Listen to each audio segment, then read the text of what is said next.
So Peggy, how long have you had your YouTube channel? So I've had my YouTube channel since I'd say 2020 when I first started reading your book. And I think the next year I um, joined your group or signed up with your training. And what was your channel about when you first started it? When I started the channel, I didn't have a niche. I was the agent that was, doing it all because I looked at my database and said, well, I work with first-time home buyers, resizing people, downsizing, widows, single women, single men, whatever. So because the channel was rather broad, it was based on your geographic area. How was that working for you? I went for a really long time before I actually found my niche. I'd say a few years because I did the typical roller coaster. When I started, I had already been doing a little bit of video with my database, so I didn't think it was going to be a big deal, and I just sort of threw stuff up there. Then what happened was, as I went along with that, after the first year, I had nothing, and I was very depressed. I was like, this doesn't work. I'm out of here, and I stopped for a little bit. And then when I recommitted to it a few months later, you had a woman on, I think from Salt Lake or someplace in Utah, and she wore hats. And when you were questioning her, she said, you have to become a student of what you're doing. And that resonated with me. And then I just started to buckle down and start, keyword research and how to formulate a script and, to be clear on my message, and then constantly trying to hone into a niche, which I think I really started last year with, starting really to focus on having a niche. Why did you decide to change your entire target audience? What made you do that? It was just you constantly pounding that we need a niche that finally made me realize to look deeper. And most of my people that I had been working with recently in the last couple of years were single women, 55 plus. So that is my niche. And most of them were either single due to divorce or death of a spouse. When I looked at my analytics on YouTube, because some of my videos did well and some didn't do diddly, I started to see like where the people were, and most of them were around my age. And again, the women that I was working with were older than I was, but again, single women like myself, living alone, having to maneuver a sale and a buy and everything else, just like I did after a divorce. So that seemed to resonate more. Don't you find that to be so interesting that like the people that we seem to attract with our channels are the people like us? So if we just really dive into, I am a middle-aged woman, I'm 55 years old, I am going through whatever I'm going through in my life. And if you make videos for someone similar to that, it seems to really resonate with them. Yeah, it does. And it becomes easier for you to speak to stuff. Like my latest video was because I'd heard a psychologist talk about this, and steamy realtor confession, I think I still have stuff from my ex who I divorced in 2005 in my garage. So it was becoming aware of that and then thinking, well, maybe somebody else has got the same problem I do. And then hopefully solving that problem for them with some of your, like with a guide and with speaking to that. So after changing your niche, what kind of changes did you make to your content strategy? Well, I have to thank ChatGPT because that's my assistant. And I think that's when you do the research on, if you know who you want to attract and you are looking to figure out, we know in the video that for YouTube, if you can answer a question or solve a problem and you know who you want to talk to, and then you say, well, this is my person, this is my avatar, what is the problem I can solve and what are the questions that they have? Then you can, you start your research around that. And then you start coming up with stuff because it's resonating with you too. If you're speaking almost to yourself, you're resonating with your own set of, whether it, be decluttering, whether it be, I don't understand the buying process, or I'm not sure of a reverse mortgage, if that's a good thing, any of that kind of stuff. Did you notice a change in viewers and subs and engagements right away, or did it take a little while? No, it took a while. This is really a long game. And I think as most realtors, we always want that quick result. Like, oh, I threw out this. Why is the phone not falling on the floor? Because it's Right? vibrating so much. Um, and it took a while. And it was really interesting to see what was attracting people and what wasn't. So I had one video go viral last year. And it was about subway tile in the kitchen. And I'm from New York City, so the idea of subway tile in the kitchen is really not my thing. And you had said to us in a class where we need to step outside of the what's the word, like just sort of being middle of the road, and you really have to sort of take a side on something. And I was very middle of the road. I didn't want to create any waves. I wasn't saying anything too much or too little. And so once I started that, where I was in front of the camera going, oh, I'm not putting subway tile in my kitchen. Look at that, who would do this? And all of a sudden I got what I was looking for. Not only did I get views, but I also got engagement, which was people were commenting and people had strong opinions about whether or not subway tile should be in the kitchen. It was the weirdest thing. Okay, so tell me about the video that took off. Why do you think that that did so well? Why do you think that really resonated with your new audience? I have to tell you that the script for that video was fire. How did you write that? It was brilliant. So I like to pretend that I'm Meryl Streep. I'm not quite as old as her, but I'm getting there. And so what I do is I take it from ChatGTP, and then I put it into Word. And another one of your classes, you introduced us to the microphone on Word. And I got to tell you, all the times I've had a computer, and I've had one for a long time, I never realized I could do that. So that for me was a real eye-opener, where I will then take it and I'll turn on the mic and then I'll just start talking to the computer and let it type. And this way it'll come out sounding more like me versus being something canned or scripted from ChatGTP. Are you telling me that ChatGPT wrote that? Yeah, I have ChatGTP help me write all my scripts. I am a script girl. I use a teleprompter. I use my phone and a teleprompter on my phone. And you don't want me just talking because I'll go off into Neverland, blah, blah, blah, and forget what I was saying at the same time. But what I do is I have the idea, I do the research first, I have the idea, and then I start acting as if ChatGTP is my assistant and we're brainstorming today. We're going to come up with a YouTube video, and I think they have a thing on ChatGTP where you can say, write me a YouTube script. And I'll say, this is my avatar. Here's the problem. I'll even say I need a strong or compelling hook. And then I'll say, I want them to do this at the end. I want them to download my guide, or I want them to go to the next video, whatever it is. And it'll start coming up with stuff.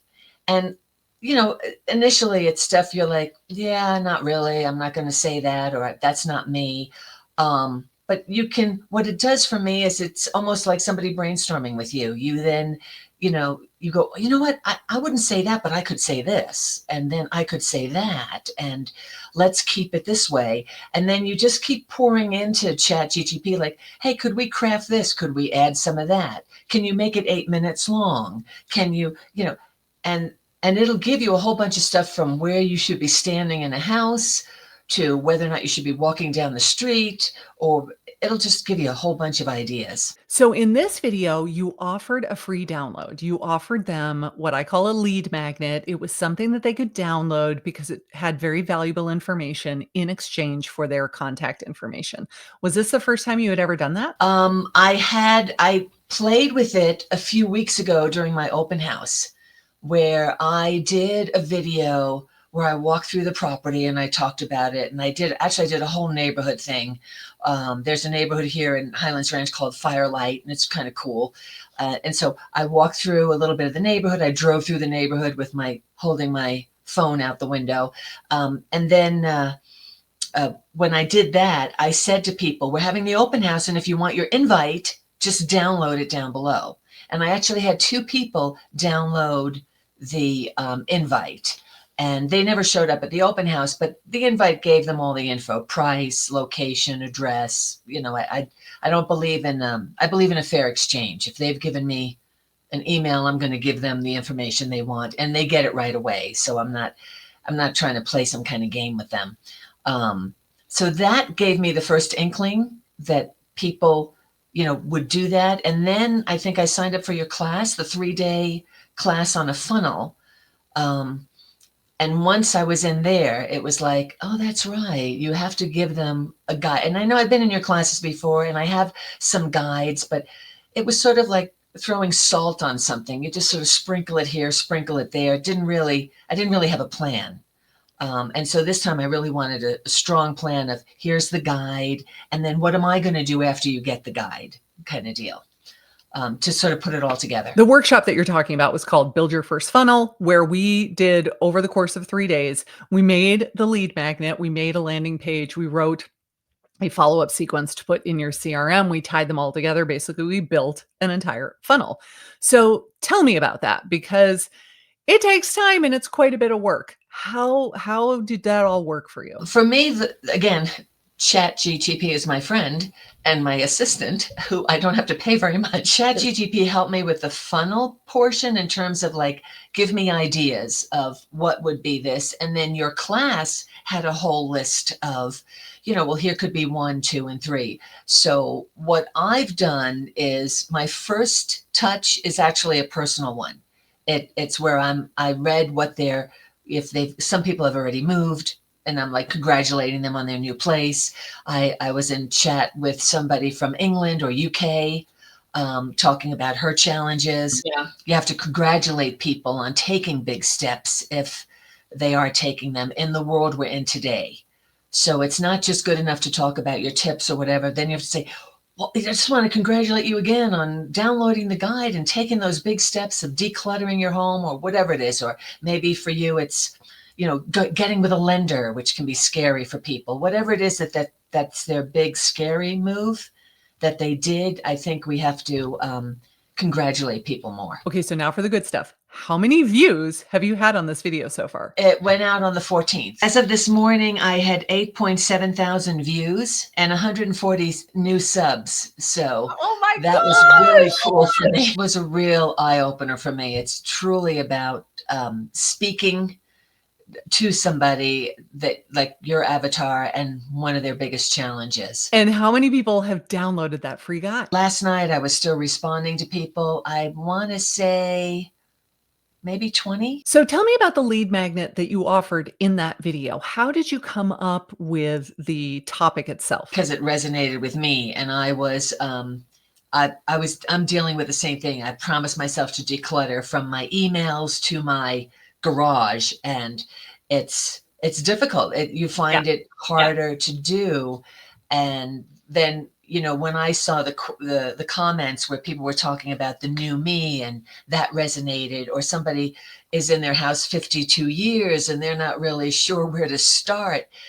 I get it, because I've seen enough of my clients where I've come in and the adult children are trying to help the parent declutter and let go of decades of stuff. So, But now looking back and seeing the results that you've gotten, would you say that it was worth it? yes. Oh yeah. You don't have to think you have to start with a blank sheet of paper. Right. I mean, it's not like you're starting from scratch and nobody's ever written a guide before. Right. I did a lot of my stuff in Canva, and they've got tons of resources, and you have tons of resources. So it's like a no-brainer to put one together. I think you really have to get out of your own way when you decide to do something like this, because it's so very different. I have to tell you, most of my agents that I'm with do not do video. They do not have a YouTube channel. And that's amazing to me. These are people like myself who have been in the business for a long time. And you would think this is a great new opportunity.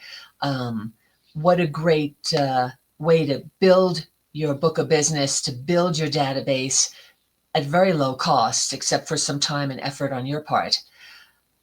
But I think you really have to just get out of your own way and focus on each time you go to a class on it to take one thing and then immediately put it into action. And I think your 3-day funnel class was really good because we literally had homework each day.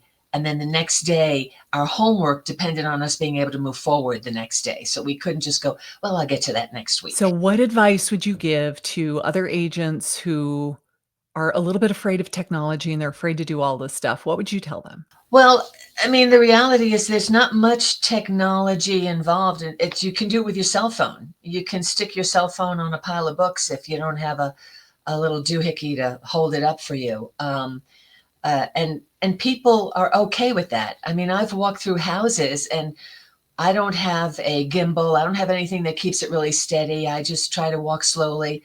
People still watch. People still pay attention. And just, jump in, start small. I started with my database, and then you go out into the public. Well, Peggy, I am so excited for you. The change that has happened in your channel is staggering. Well, thank you. Yeah, and I think it helps after years, literally years of doing them. I remember a girlfriend telling me, you're no longer a talking head, because initially my videos were very, stoic and Yeah. okay, I'm going to talk now about my stuff.